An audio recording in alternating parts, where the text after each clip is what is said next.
Hello bachcho, let's read out the question first. A small coil carrying a current is placed in a uniform magnetic field. How does the coil tends to orient itself related to magnetic field?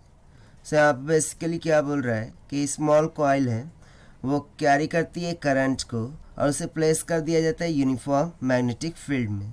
सो हम बताना है coil will tense to the orient itself related to the magnetic field क्या होगा। तो चलिए start करते हैं हम की कॉन्सेप्ट से which we are going to use here for this question. So यहाँ पर बेसिकली हम डायपोल मैग्नेटिक मोमेंट जो होता है उसका फॉर्मूला यूज़ करेंगे। सो बेसिकली जो मैग्नेटिक मोमेंट होता है this is nothing but is equals to N I into A होता है, जहाँ पर एन नंबर ऑफ टर्न्स हो जाएगा, I current flowing through the conductor हो जाएगा उस कॉइल से जो फ्लोर है वो, और ए उसका क्रॉस सेक्शनल एरिया हो जाएगा। सो बेसिकली देखिए लेट सपोज कि यदि कुछ इस तरीके से रैंडमली एक कॉइल है जिसका एरिया हो गया ए, ठीक है, और इसमें से इस तरीके से करंट क्या कर रहा है, फ्लो कर रहा है। So as we know that कि जो इसका मैग्नेटिक मूवमेंट होगा वो करंट का परपेंडिकुलर होगा। अब यदि वो करंट का परपेंडिकुलर होगा सो वो अपवर्ड डायरेक्शन में लग जाएगा लाइक दिस, ठीक है। मैग्नेटिक मूवमेंट यहाँ पर अपवर्ड डायरेक्शन में लग जाएगा perpendicular to the current. Now if you know that कि ये मैग्नेटिक फील्ड और मैग्नेटिक मूवमेंट की कारण से कॉइल क्या करने लगता है, फिरने लगता है, और जिसको हम क्या बोल देते हैं, टॉर्क का कॉन्सेप्ट बोल देते हैं। सो यहाँ पर टॉर्क क्या हो जाएगा, टॉर्क इज इक्वल्स टू हम बोलते हैं magnetic movement into magnetic field के क्रॉस प्रोडक्ट के कारण से, जिसको हम फर्दर क्या बोल देते हैं, M B cos sine of theta के इक्वल। अब यदि मैं यहाँ पर बात करूँ स्टेबल पोजीशन की, स्टेबल पोजीशन मीन्स टू से कि we don't have to rotate the coil, हमें कॉइल को रोटेट नहीं करना है। सो स्टेबल पोजीशन में यदि हमें कॉइल को रोटेट नहीं करना है, यानी कि जो भी एक्सटर्नल टॉर्क है उसको क्या करना है, ज़ीरो के इक्वल करना है। अब टॉर्क यहाँ से हमने देखा ये तो इक्वल होता है M B sine of theta के, और इसको यदि मुझे ज़ीरो करना है तो जो साइन ऑफ थीटा है उसको मुझे क्या करना होगा, ज़ीरो करना होगा। साइन थीटा को ज़ीरो करने के लिए थीटा की वैल्यू क्या होनी चाहिए, ज़ीरो के इक्वल होनी चाहिए।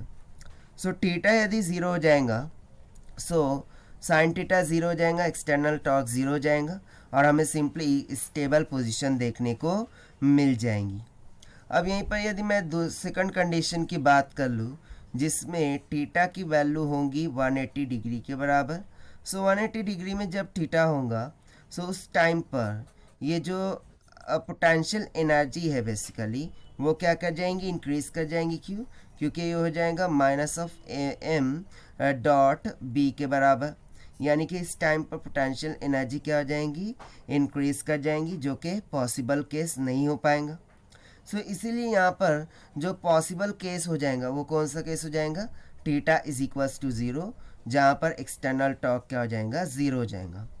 सो यदि थीटा ज़ीरो हो रहा है, एक्सटर्नल टॉर्क ज़ीरो हो रहा है, तो इससे हमें क्या पता चल रहा है कि जो एम यानी कि मैग्नेटिक मोमेंट है और मैग्नेटिक फील्ड है इनके बिटवीन का जो एंगल है वो क्या हो रहा है, ज़ीरो हो रहा है। और ये कब ज़ीरो होगा, जब मैग्नेटिक मोमेंट और मैग्नेटिक फील्ड एक दूसरे का पैरेलल हो जाए। यानी कि यहाँ से हम सिंपली बोल सकते हैं कि जो ओरिएंटेशन है वो हमें क्या मिल गया कि जो मैग्नेटिक मोमेंट है एंड मैग्नेटिक फील्ड वो एक दूसरे का क्या होना चाहिए, पैरेलल होना चाहिए। और यदि ये पैरेलल होंगे तो यहाँ से हम फाइनली आंसर लिख सकते हैं कि जो मैग्नेटिक मूवमेंट है और मैग्नेटिक फील्ड है, ठीक है, यहाँ से हम आंसर क्या लिख सकते हैं कि जो मैग्नेटिक फील्ड है, ठीक है, this should be perpendicular to the plane of loop. ये प्लेन ऑफ लूप का कैसा होना चाहिए, परपेंडिकुलर होना चाहिए प्लेन ऑफ लूप के। और यही हो जाएगा हमारा आंसर फॉर दिस क्वेश्चन, जो कि हमने सॉल्व किया है by using the concept of magnetic moment से। So this is the required solution. I hope you understood well. Best of luck. Thank you.